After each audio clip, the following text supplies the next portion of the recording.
Bismillahirrahmanirrahim. Assalamualaikum warahmatullahi wabarakatuh. Pertama-tama, marilah kita bersyukur kepada Allah Subhanahu wa Ta'ala. Shalawat serta salam senantiasa tercurahkan kepada Nabi Muhammad SAW. Yang terhormat Ibu Nadia Afdoli, S.Hum, MPD, M.Hum selaku dosen tutor Bahasa Indonesia dan rekan-rekan mahasiswa Universitas Terbuka. Sebelumnya, izinkan saya memperkenalkan diri.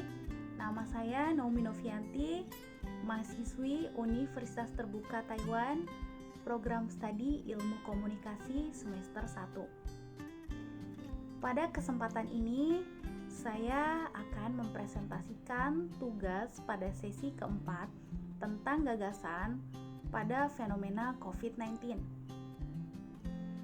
Seperti yang kita ketahui, coronavirus atau lazim biasanya disebut dengan COVID-19 merupakan virus yang berasal dari Wuhan, Tiongkok, menyebabkan terjadinya infeksi pada saluran pernafasan. Gejalanya bisa berkisar ringan, sedang, hingga berat.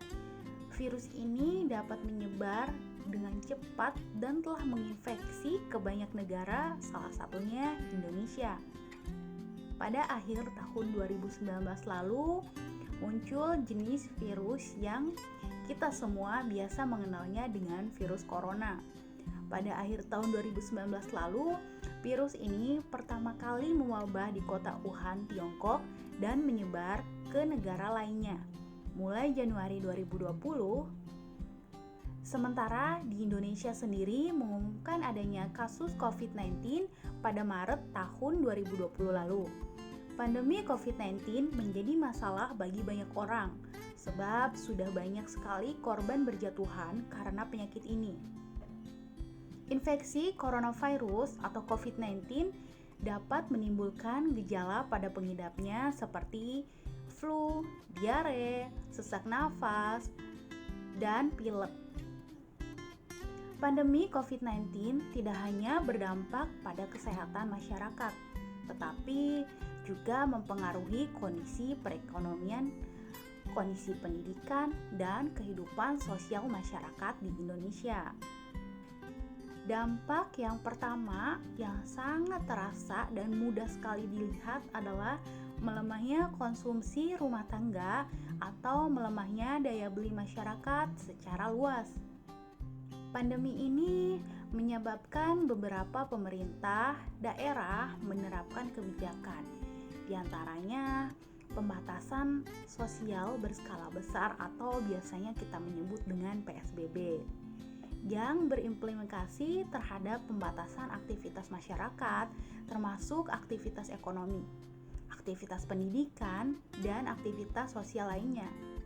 Menurutnya, berbagai aktivitas ini berdampak pada kondisi sosial ekonomi masyarakat, khususnya masyarakat yang rentan dan miskin.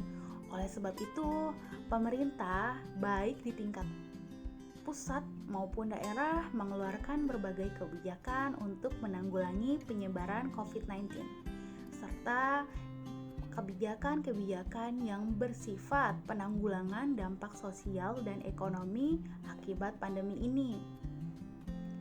Kemudian, pemerintah juga mulai membatasi beberapa sarana transportasi dan fasilitas umum, kegiatan sosial atau kegiatan di luar rumah seperti sekolah, bekerja juga dilakukan di rumah masing-masing.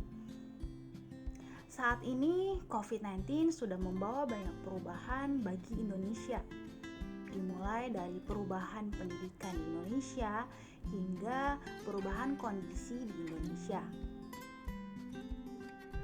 Tidak bisa dipungkiri bahwa virus corona ini memberi dampak yang sangat besar, khususnya dalam lingkungan. Dalam bidang ekonomi, masyarakat mengalami ketidakadilan yang dapat dilihat dari ketimpangan yang sangat terlihat dari sektor pekerjaan dan pendapatan. Kita bisa melihat semuanya. Masyarakat yang perekonomiannya menengah ke bawah Di saat pandemi sangat sulit untuk keluar dari keterpurukan. Di samping itu, para elit yang terus melaju dengan pesat. Hal ini yang harus diperhatikan adalah mengenai pembahasan Undang-Undang Omnibus Law saat pandemi ini.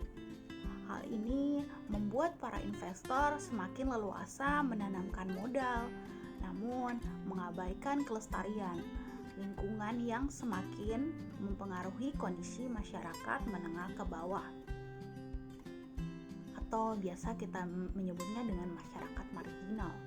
Sementara itu, Presiden Republik Indonesia juga memberikan arahan agar kementerian atau lembaga memprioritaskan pembelian produk UMKM, mendorong BUMN memberdayakan UMKM, dan produk UMKM masuk di e-katalog. Di bidang moneter, kebijakan moneter yang diambil harus selaras dengan kebijakan fiskal dalam meminimalisir dampak COVID-19 terhadap perekonomian nasional. Sekian yang dapat saya sampaikan, semoga bermanfaat. Wassalamualaikum warahmatullahi wabarakatuh.